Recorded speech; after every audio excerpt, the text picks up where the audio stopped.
মার্কিন president Donald ট্রাম্পের পাল্টা শুল্কের জেরে বিশ্ববাজারে স্বর্ণের দাম বাড়ছেই। চলতি বছরের শেষ নাগাদ আউন্স প্রতি দাম $৩,৭০০ উঠতে পারে, এমন পূর্বাভাস দিয়েছে বিনিয়োগ ব্যাংক গোল্ডম্যান স্যাক্স।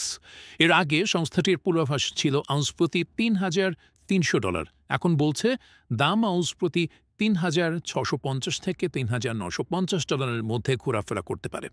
মূলত কেন্দ্রীয় ব্যাংকের চাহিদা এবং স্বর্ণভিত্তিক ইটিএফ তহবিলে বিনিয়োগ বাড়বে, এই অনুমানের ভিত্তিতেই পূর্বাভাস দিয়েছে গোল্ডম্যান স্যাক্স। চলতি বছর বিশ্বের কেন্দ্রীয় ব্যাংকগুলোর স্বর্ণের চাহিদা প্রতি মাসে ৮০ টনে উঠবে।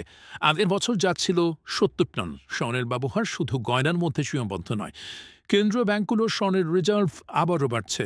মানুষও স্বর্ণের বার ও স্বর্ণভিত্তিক এক্সচেঞ্জ ট্রেডেড ফান্ডে বিনিয়োগ করছে। গেল বছর সারা বিশ্বে স্বর্ণ বেচাকেনা হয়েছে ৪,৯৭৪ টন।